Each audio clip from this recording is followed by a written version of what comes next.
the the junction between the pelvis, the sacrum, and the femur bone is, there's multiple joints there, right? So we have the sacroiliac joint, and then of course we have the hip joint, and we also have the pubic symphysis. So there's multiple joints that are kind of like in congruence with that area, and then of course it relates to the knee and it relates to the low back as well. So think about the body as this. Thomas Myers, who's a fascial teacher, he has a quote. I'm not going to quite get it right, but it's something along the lines of, "We don't have 600 muscles. We have one muscle in 600 pockets." And it's this concept that we have these fascial chains. We have this beautiful congruency in our body where we work in chains of movement instead of singular muscle movements. And a lot of times in our practice, we might isolate something out to really try to hone in on our capacity to have the nervous system light up a part of the body or a muscle. But really, we don't work in isolation like that. It's very rare that we isolate a muscle and move it. So when you do isolation stuff, it's really just for the sake of training a muscle to wake up and get a little stronger so that it can be a working member of the team. So that the only time to do that is when you have a muscle like sitting on the bench that needs to be welcomed in. But really, we want to work with chains of movement patterns in the body. And this area, the sacrum, the pelvis, and the femur bone, in yoga often gets a little bit of a tug of war in standing poses. It's a part of the body that we sometimes get confused on how we're supposed to work those actions in unity with each other. And I think it's in part because the fascial chains of the back body come from the eyebrows over the head, down the back of the body, all the way to the bottom of the feet. But then we also have cross lines of fascia in the body, and side lines of fascia in the body, and front lines of fascia in the body. So it's not, when we have a movement pattern like standing poses, externally rotated standing poses, where we're asking our bodies to go into abduction. Our legs are apart away from the midline. We're going into rotation. So we're asking our front leg to turn one way, our back leg to turn. And then we are also coming into flexion. Our front knee is bent in warrior pose, in Virabhadrasana, or in Parsvakonasana, and even in triangle pose, we bend at the hips. So there's a lot of complex movement patterns coming together in a standing pose. So it's, when you really break it down, it's a very complicated movement. And then on top of all that, we're weight bearing. We're putting all of our weight down on these joints. So a lot can go awry if we are not made aware of and working with the vast, the multifaceted nature of how we need to stand. It's very different than when we're just standing with our feet, pointing forward, which is a little bit more congruent of a movement pattern, like walking. It's very congruent. So today we're going to kind of unpack a little bit about what to do in this area of the SI joint and the pelvis and the femur bone when it comes to these standing postures. So it might be a little slow going today. We might kind of break things down just a little bit to try to understand every unique aspect of that. And it's also unique for each individual person. So if you have a history of an injury in a knee or a hip or your SI joint, or if you've been a runner, Christine, you've been a runner all your life and you've had some injuries that have come from that.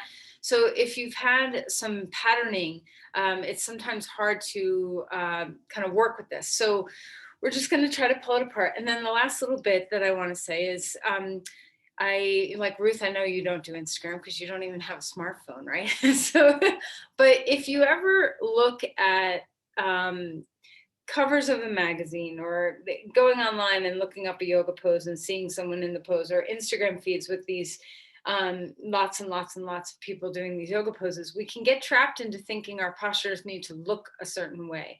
That and even if it's not about, I wish I could do what that person is doing, even if it's not an ego trap, we get this expectation that we're supposed to align in a certain way. We're supposed that the correct posture for a pose looks like this. And I want you to step away from that, because I think when we put everybody in the same square box, we are not the same. And if we put ourselves in the same square box, we're trying to shove ourselves into a place that doesn't fit. So no two bodies are the same. No histories of two bodies are the same.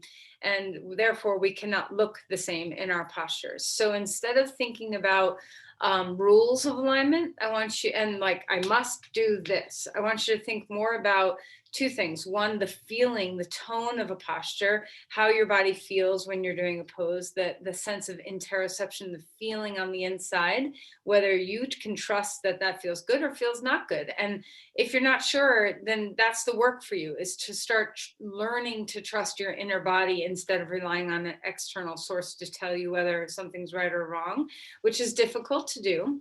And then secondly, besides that, kind of inner looking, I want you to think about the sense of principles of alignment instead of a rule. So, there might be a principle that you want to yield into the earth, but the rule of that, there is no rule around that. It might be very different for somebody. So, yeah, I'll stop talking now. I could talk for a while. So let's just practice with this. We're going to go slowly through some of these Jenny, things.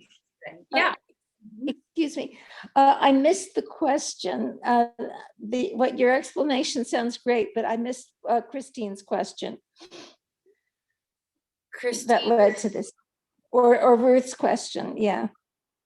There was no question. I don't think there wasn't a question, right? Yeah. Oh, okay. I was just talking about kind of unpacking how to be in standing poses for the congruency of our sacrum, pelvis, and femur bone working in harmony together. That's what we're going to be working with today. Okay. Okay, so go ahead and close your Thank you. eyes and sit up straight and tall, and take a moment to forget about everything I just said and come instead into just the feeling of your body, the feeling of your breath. Close your eyes. Rest yourself a bit. Can you allow your shoulders to drop and relax? Are you at ease in your body? Are you in a comfortable seat? Do you need to adjust anything for comfort?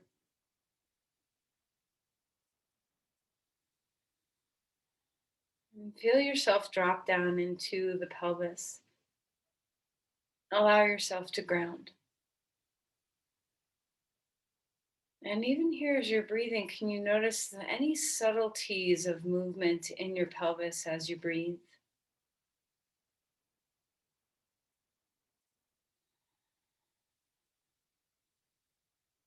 Can you allow your breath to go down as far as the pelvic floor? Softening through your eyes, melting anywhere that holds tension that's unnecessary.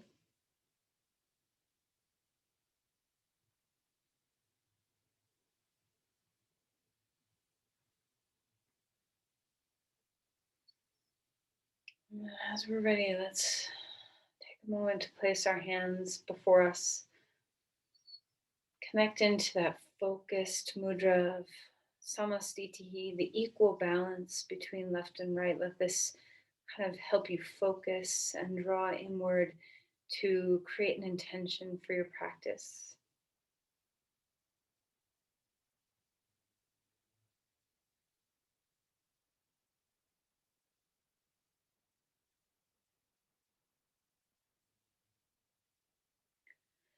All right, and then let's release the hands and come onto the back. All right, so as you lie down, start to notice the ways in which perhaps you have some evenness or some unevenness through your pelvis.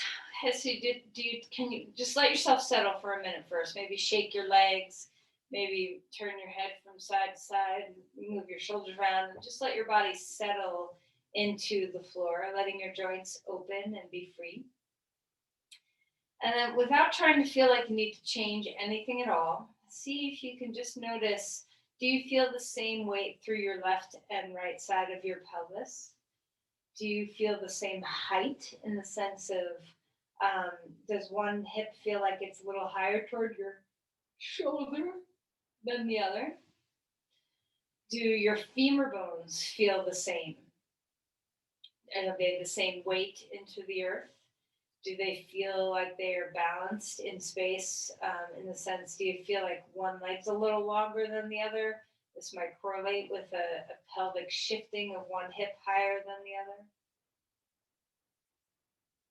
So just start to explore what your body feels like, and you'll probably feel not the same. Maybe you will feel the same. I feel like every time I do a little meditation like this, I never feel the same on either side. But maybe that's different for you. I don't know. But if you feel a little asymmetrical, don't worry. Don't try to shift anything. Just start to notice the pattern for this moment. And now feel into the sacrum. What does it feel like on the floor? Do you feel like your sacrum's touching the floor? Can you feel the sacroiliac joints at all? Is there any, again, sense of having more weight on one side than the other? Do you have more sensation on one side or the other? Is there any pain in your hip or pelvis or a side joint on one side versus the other?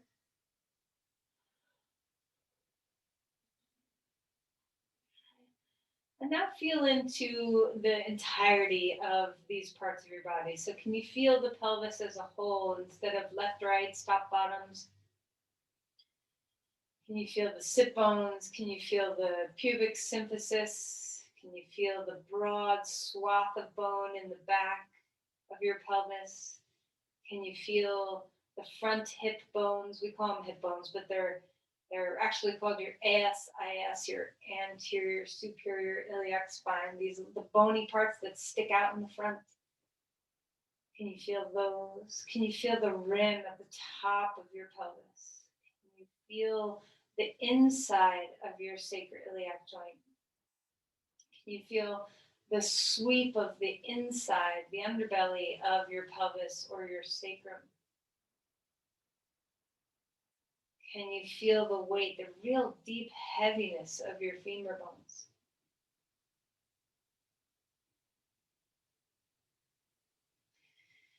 All right, so hopefully keep that awareness that you're cultivating.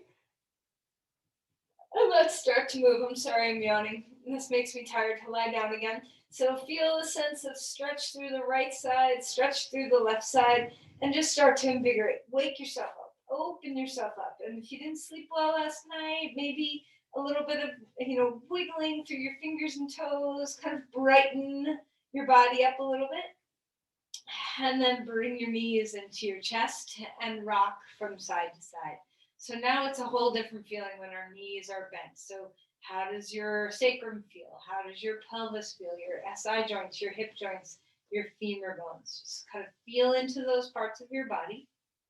And then let's circle. Move the knees one direction and then move them the other direction. And we're just warming. We're just getting to know the body. And then pull the knees apart from each other. And before you let's swing them back in and out. Just get some warming in the hip joints. Notice if you have restriction or any sensation that's different from one side to another. And then let's open up the hips a little bit wider and just see where is your natural capacity to abduct the legs and to rotate the femur bones in the hip joint. So let's just feel this for a moment. Feel where your range of motion lands. Where's your end point of range of motion?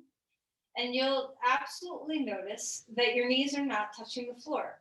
I would be worried about you if your knees did touch the floor. Okay, so we have stability in these hip joints for a really good reason, and they're not able, for most people, to just fall when our feet are off the floor to let our knees fall into the earth. So just notice your range of motion and then come back, bring your knees into the chest and rock again. Let some of that go. And then right knee into the chest, left leg long on the floor, and feel the compression. How does your hip joint feel in flexion? So this is just the deep flexion of the hip and the knee too, but flexion of the hip. And then switch, left knee in, right leg long. How does it feel in the extension of that right hip? How does it feel in the flexion of the left hip? Full breaths here. Feel free to move your feet around. And then let's go ahead and release that. 2 feet onto the ground. Feet are hip width apart or maybe even wider.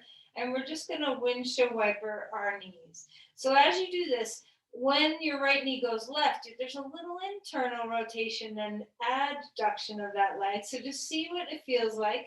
Is this comforting to the hips? Is it discomforting to the hips?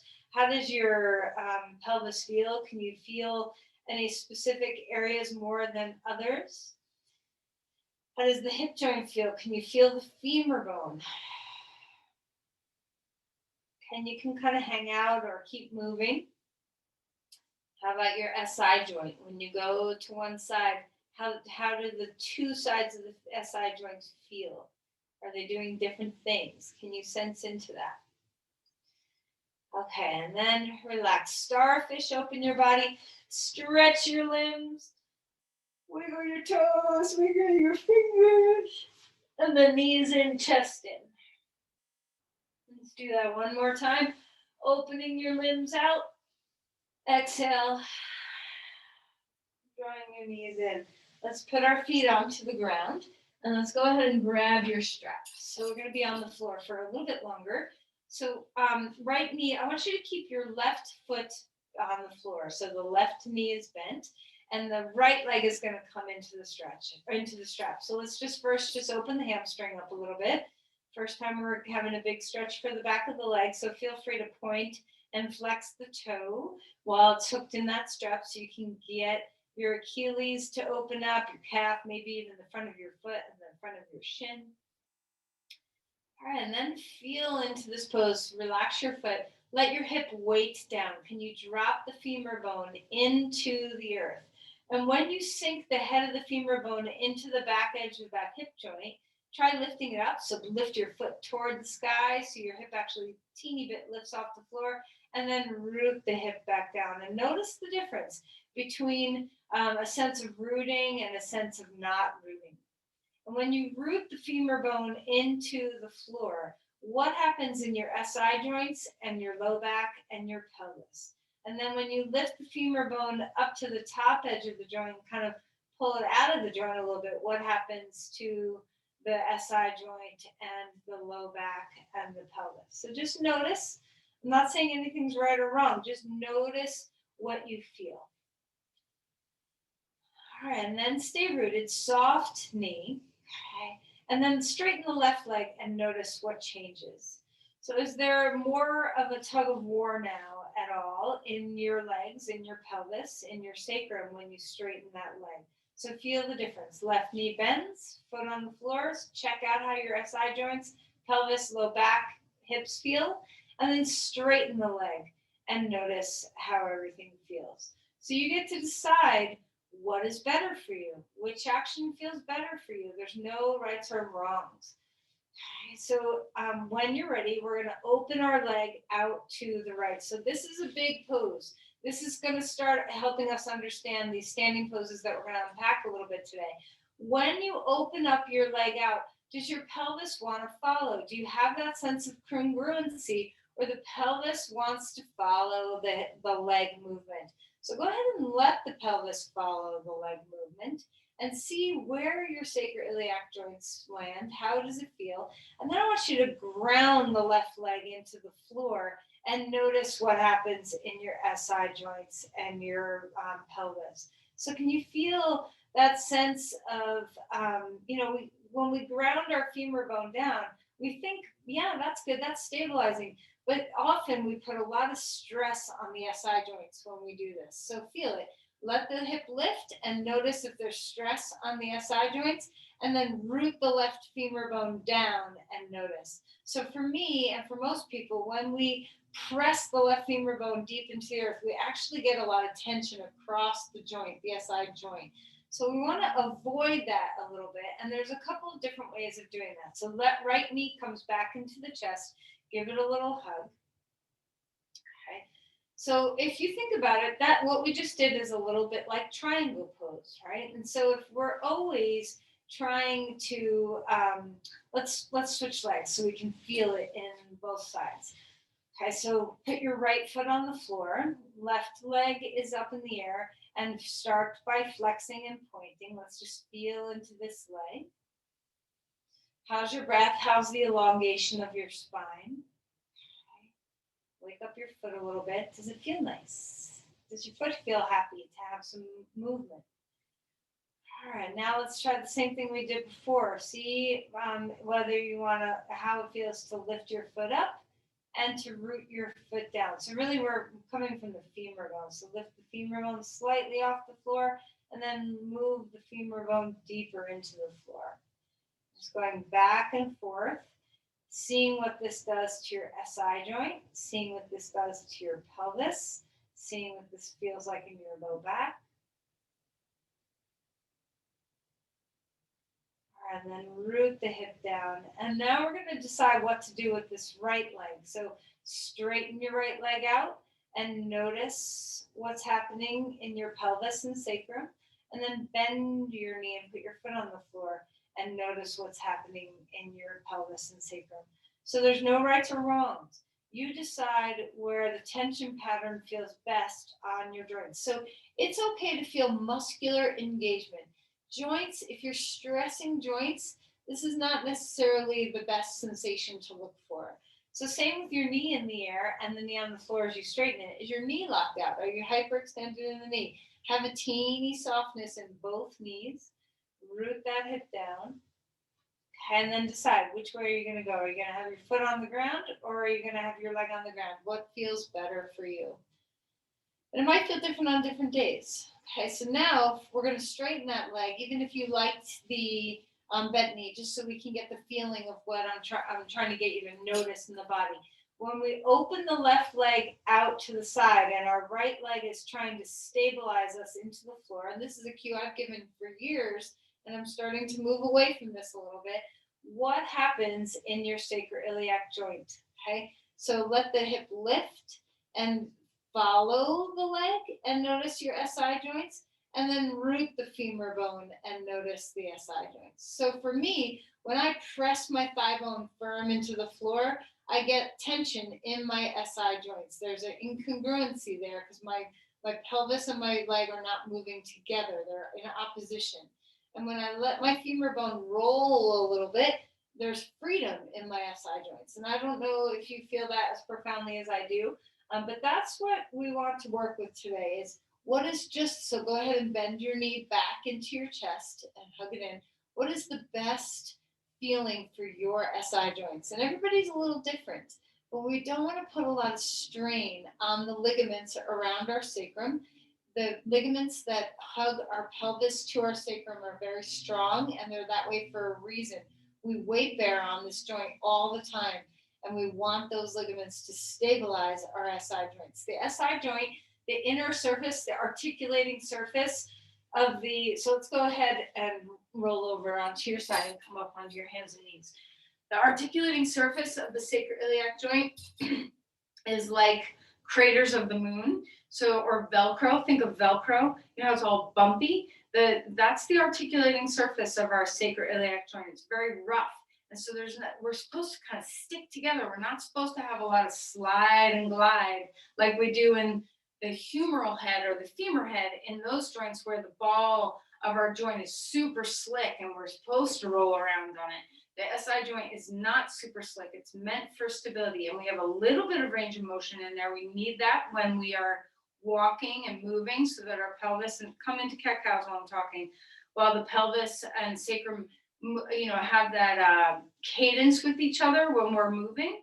So we need a little range of motion in there, but not a lot. And sometimes when we force ourselves into a lot of these externally rotated poses in our pelvis, we put a lot of pressure on that SI joint to do more mobility than it's meant for. So as you start moving in cat-cows. Can I ask a question?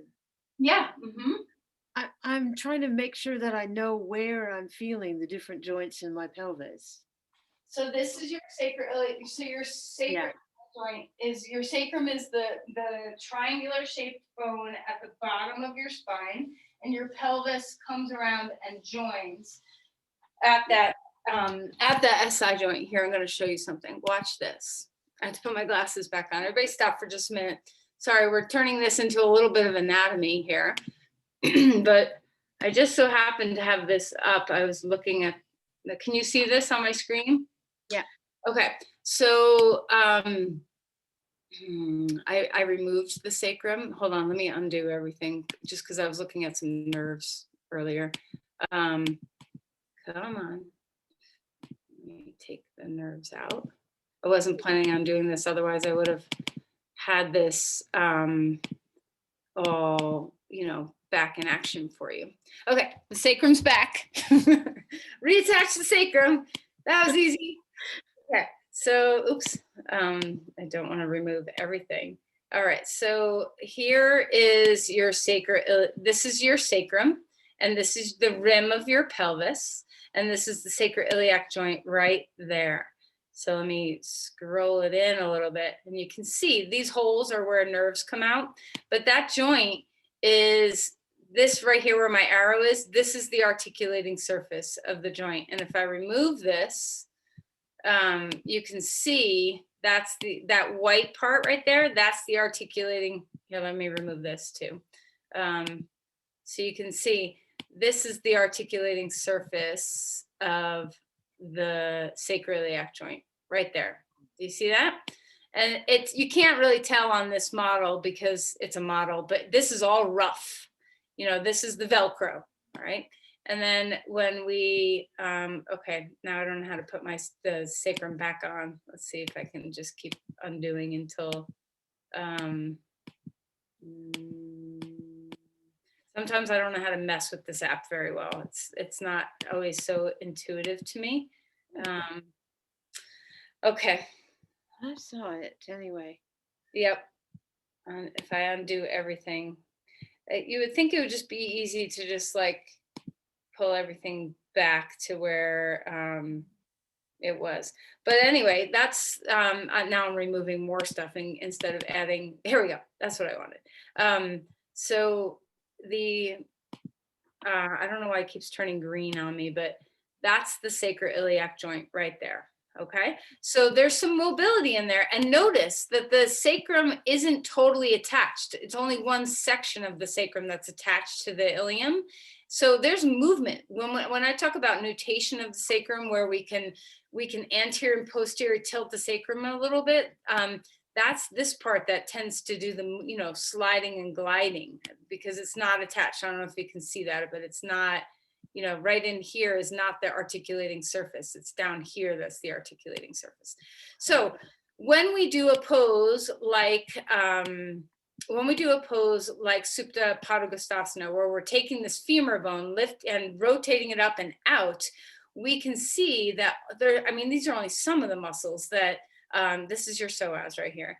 There's only some of the muscles here to show, but there's a lot of connection. I don't even have any of the muscles on here. Look, there's layers. There's so many layers of muscles that we can work with, but a lot of them attach. These are your deep 6 lateral rotators. A lot of them attach to the sacrum, to the femur bone. This is your piriformis.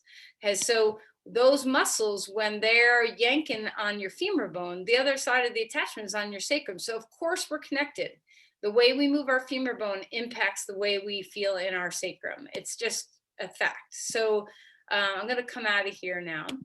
We could play with that. Someday we'll just have like anatomy class, maybe, but the point being is that you're not isolating things. So your femur bone does not move in isolation from your pelvis and your sacrum.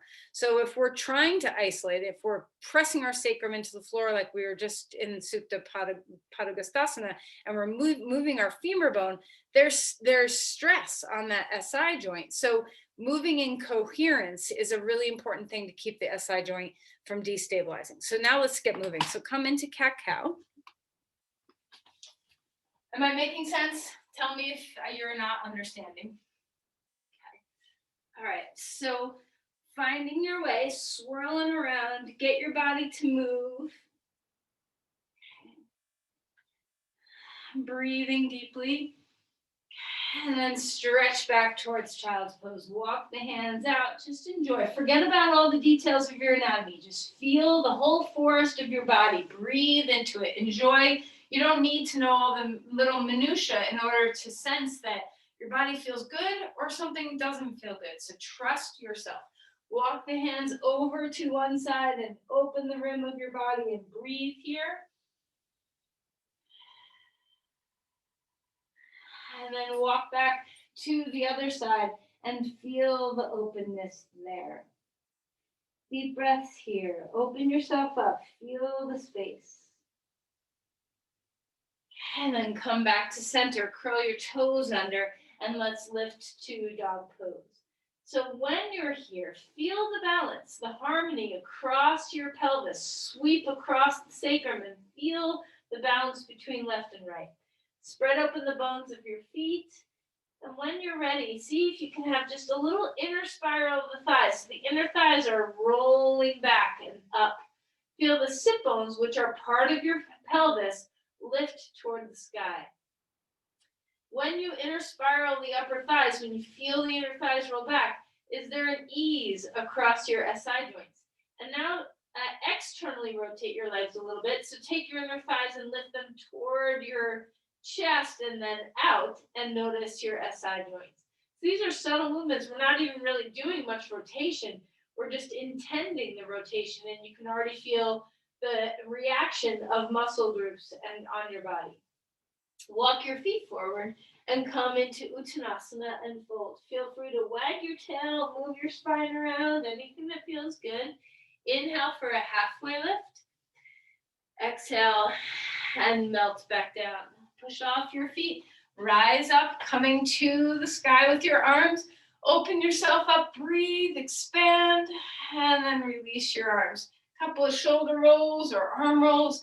Just get your upper body to loosen, shake out your hands. Okay, and then one more time, arms coming up. Exhale and fold, arms coming down. Halfway lift, sit bones lift high, spine gets longer.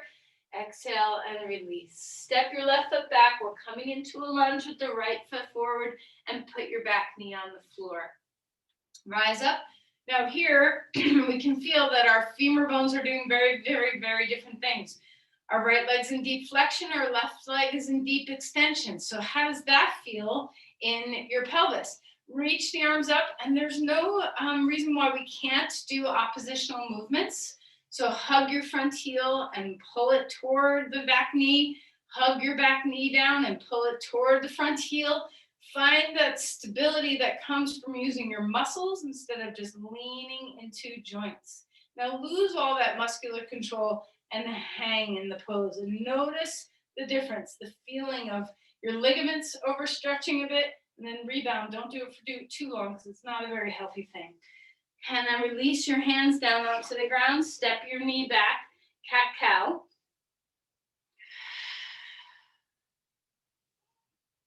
Okay, and then take your other foot forward. So just warming up this leg. Bring your left foot forward, back knee comes onto the floor, and find your way upward. Rise up, lifting your arms to the sky. See what that feels like. Breathe deeply. Okay. Open up through your rib cage. See what it feels like to fall into the depth, so you can notice what it feels like to overdo your ligaments a bit, and then rebound. Hug your front heel and back knee toward each other. Stabilize with your muscles. Okay, and then relax your hands back down, back onto all fours, and let's come to the floor. This is a great place to feel into your sacrum. Let's lift your right leg up in the air and feel the hugging onto the sacrum with your glutes. And then lower that leg down, change sides. Feel the hugging onto the SI joint, the sacroiliac joint, so where your sacrum meets your pelvis. And then relax. So this is a very stabilizing thing to do. 2 legs wide, lift both legs up. That hugging of those muscles onto the sacrum, that's a quality feeling of stability in your SI joint, which is very different than a push-pull. So feel the congruency of hugging your sacrum with your muscles. This is very stabilizing for the sacrum. Relax your legs down, come up onto all fours, swirl your spine around, and then come on up to stand. Bend your knees a little bit, let your back stretch from the back bend. Feel free to wag your tail. And then we're gonna stand all the way up. Turn to the long edge of your mat. We're gonna come right into, grab a ball. We're gonna come right into these standing poses. So with our sacrum, so we're gonna start this with warrior pose. Okay, so with our back leg, because our front leg is going to be going into flexion, so our hip is flexed, our leg is away from the midline, so we're abducting, and we're also turning our hips, turning our femur bone out. So we're externally rotating, flexing, and abducting all at once. That's a lot of movement for one joint. Okay, so when we come into this, start to play with turning the pelvis a little bit toward your front foot, and then moving your pelvis back. And this is where I'm saying rules versus principles. Lose the feeling that your pelvis has to align this way, that you have to be facing the long edge of your mat with your chest, your shoulders, and your pelvis. Let your pelvis turn, let your chest follow the pelvis, so that we're all in congruency. Our chest is following our pelvis is following our femur bone and our sacrum. So we're not having the sense of trying to rip ourselves apart like pulling on a wishbone, or when we make a wish on a wishbone. So let the alignment cue to help you be the front heel, the knee, and the sit bone all line up on one plane. That's your stable place. And then the rest of the pelvis and the sacrum can roll around that stability of the femur bone. So ground the leg and reach your arms out. Now, if I'm respecting my SI joints, my torso needs to be about here. Your torso might even be here. So another way to stay in congruency is to not bring your arms back to be in line with your feet. Let your arms be in line with your chest. The back leg does a lot of work here. So come out and just rest for a moment. So now we know kind of where to put our front leg in this pose. With the back leg, because we're letting our hip turn to as much as we need to so that our SI joints feel at ease. Remember that Supta Padangusthasana when we pulled our leg out to the side, where you found ease. Okay, so when we come into this pose again, we want the pelvis to turn, but the trouble is we often push this hip way forward. We kind of like lean this hip forward. So draw this femur bone back so that your femur bone, to the alignment you want on the back leg, is the center of your femur bone to land over the center of your ankle.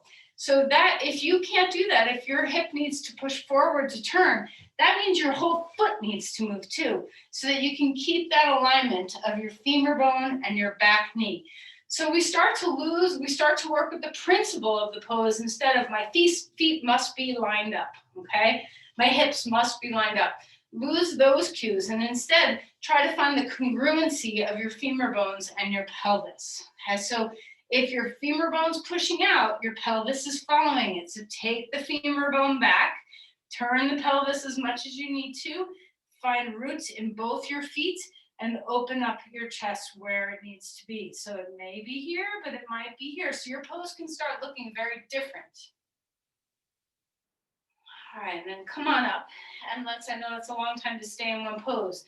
So let's turn and try this to the other side. Let me know if you have questions, okay? So oftentimes the old cue was line up the heel and the instep of the back foot, and that's where your pose began.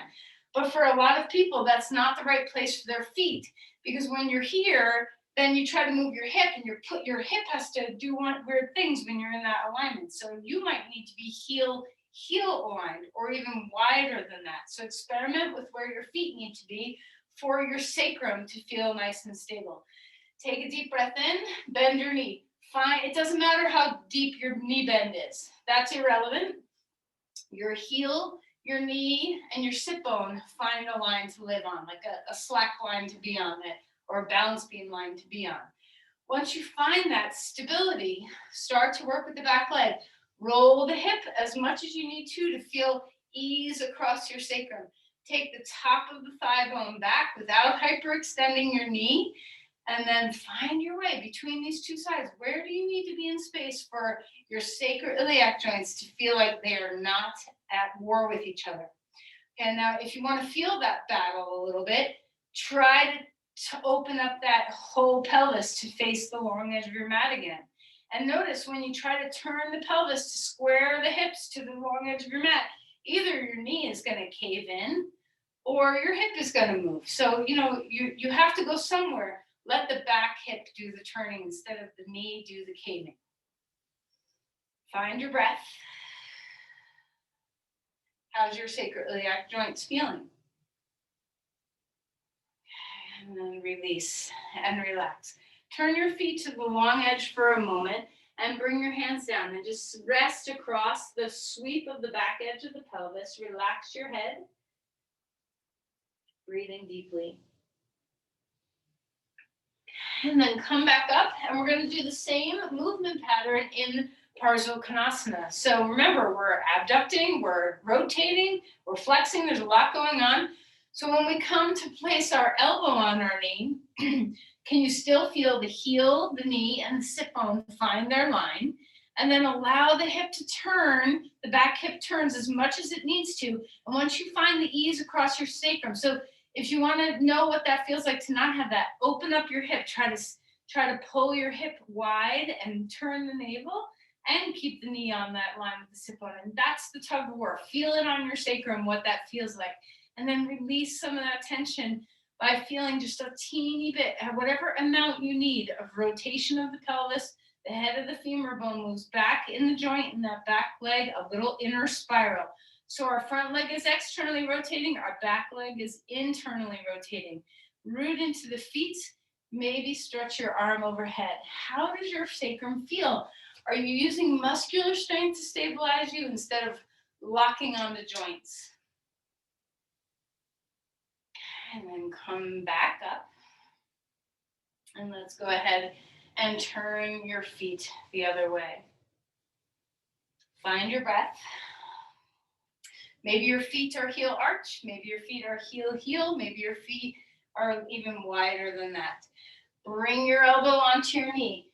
Find your front leg, your heel, your knee, your sit bone lined up. And then find your back leg. If you want to feel the tug of war, take that femur bone, try to broaden the pelvis to the long edge of your mat and notice your SI joints. And then roll the pelvis just a little bit.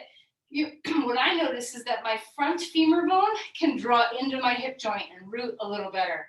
I lose the tension across my SI joint, and I have a lot more mobility and strength in my back leg. So I can internally rotate, I can yield my foot, I can feel the full line of my body.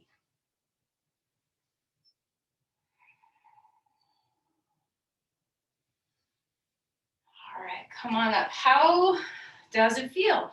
Can you feel the difference across your sacrum? So feel free to answer me, like if there's anything that feels good or not so good or you're confused about. Let's go ahead and find a neutral pose. Turn your feet forward and relax. And then come back up.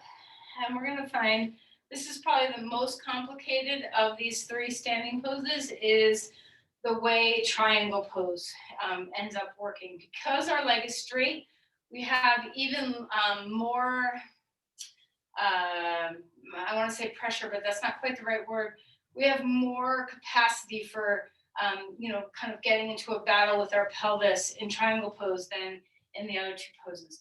So same, our heels we don't have to be heel arch aligned. We can be heel aligned. We can even take that back forward even more, okay? So when we come into a side pose, we feel like we have to, the old school cue used to be squeeze yourself between two panes of glass. And this is a really bad cue, okay? So you don't want to feel like you have to smush your body into a flat Stanley, okay? So when we come into the pose, A block is really helpful, or a hand on the leg is really helpful, so we don't go too deep. So stay high at first. Make sure your knee does not hyperextend, so we're not leaning into locked out joints. We're feeling those roots. Heel, knee, and sit bone find the line. There's a lot of deep work to externally rotate this femur bone. So feel that. Imagine the jar lid. I call them jar lids. Have your front foot, your toes kind of turn out and your heel turn in. So right toes go right, right heel goes left. Nothing's moving. It's just isometrics, soft knee. And can you feel that work in the glute, underneath the glute? The deep lateral rotating muscles that attach onto your sacrum will be strong here. Then find the depth that you want to find. Once you're here, let the sacrum, the pelvis, and the back femur bone work as a unit. So we're not trying to push the femur bone into external rotation. We're internally rotating the femur bone, letting the pelvis move a little bit, feel the broadness across the SI joint. Once you have that spacious feeling, then you can root the thigh bone back. It's not from an externally rotated perspective. So try this.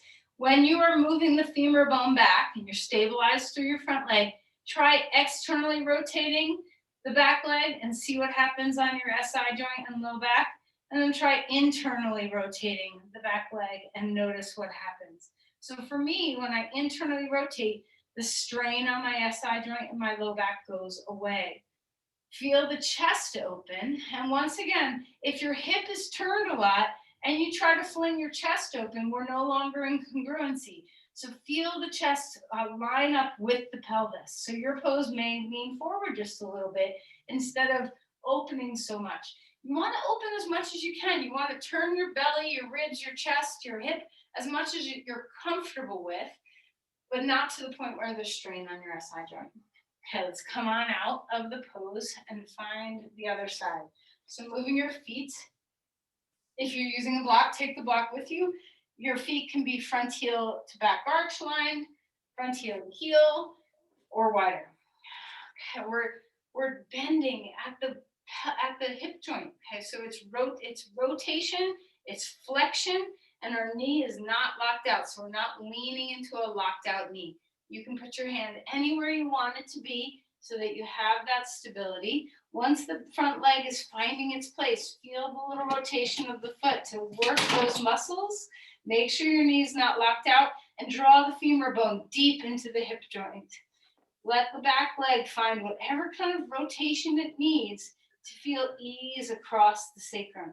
Lengthen the spine, bring your arm in the air to wherever it's comfortable. Shoulders are away from the ears, and open your chest toward the hand in the air.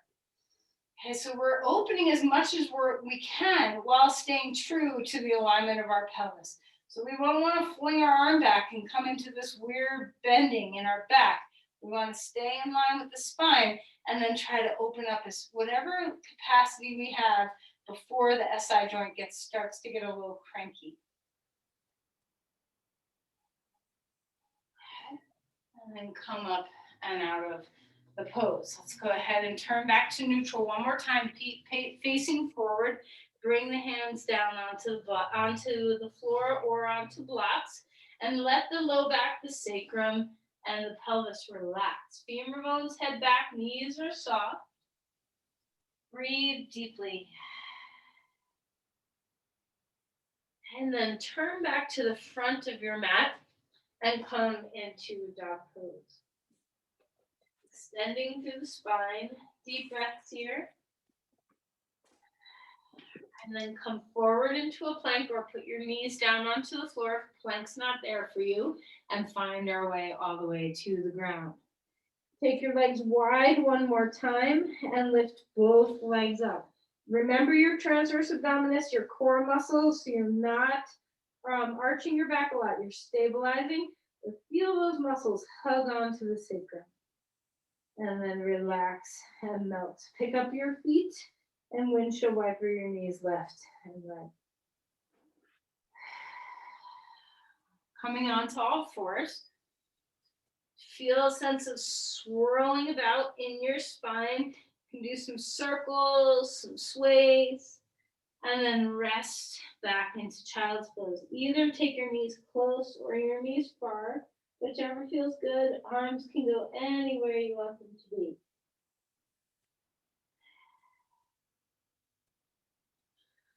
We're going to come onto our back. Bring your knees into your chest and rock a little bit from side to side. Full breaths here.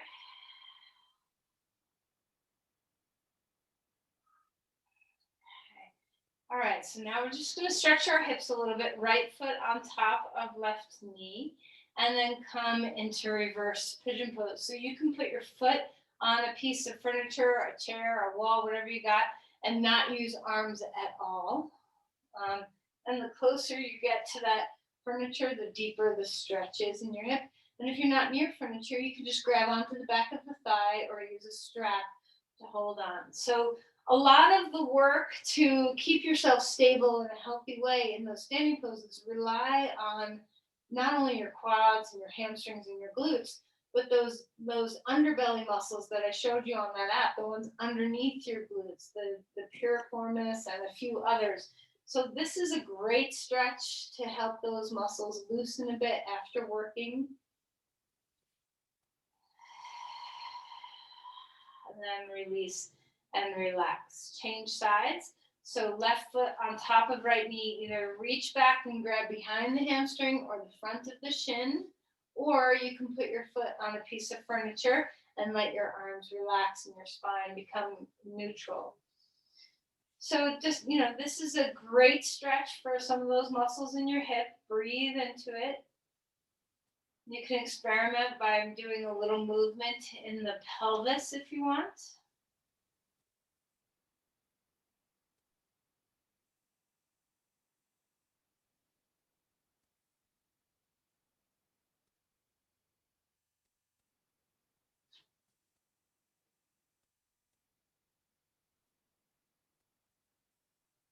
All right, and then let's find symmetry. So 2 knees into the chest and just relax for a moment.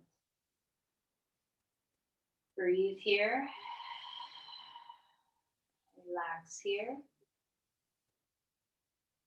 And then we're going to open ourselves up to a starfish like we do in the beginning. Exhale around the spine. Exhale. Put your head down, grab onto your feet, let your back stretch. Any tension you felt in your back through practice, let it go now. Happy baby pose, do a little rocking if you want. And then relax. Let's come onto the floor for Shavasana. If you want a little twist, feel free to do a little twist. Breathe deeply. And even though we didn't do a whole lot of poses today, notice if there's fatigue in your body from looking inward strongly, from trying to sense. Your nervous system can get fatigued just like your muscles can. So allow yourself to rest now, to come into the floor, to let your body settle. Do you need support? How now does your sacrum, your pelvis, and your thigh bones feel on the floor? Do you need a bolster underneath your knees? Do you need some warmth over you? What do you need for ease?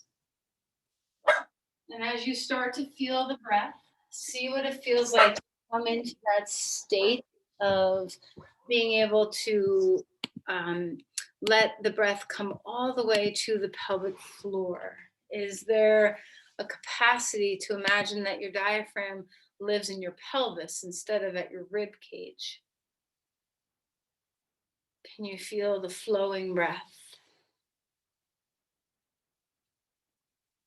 Can you relax the base of the skull into the earth? Is there a way for you to melt?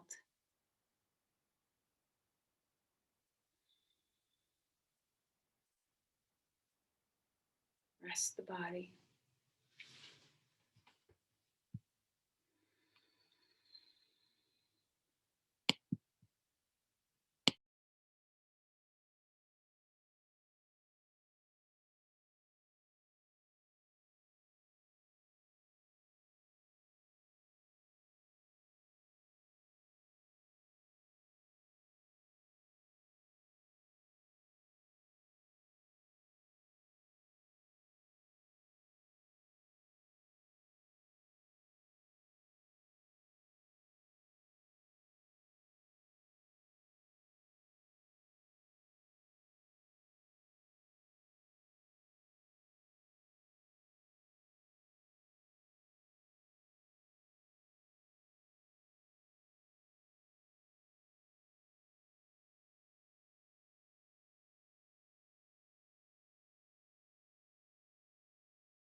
Begin to deepen your breathing.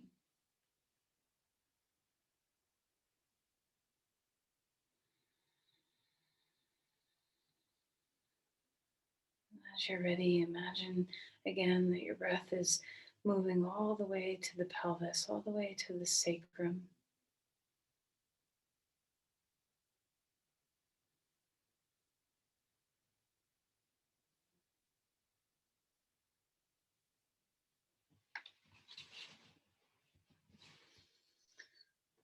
And eventually coming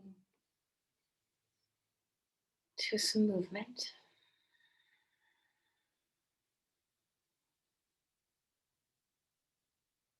Just come on to your side as you're ready.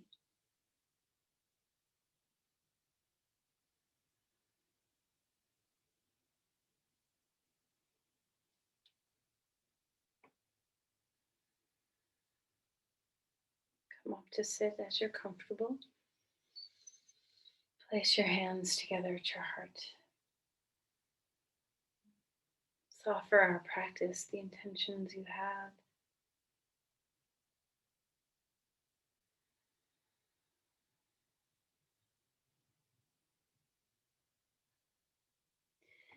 Namaste.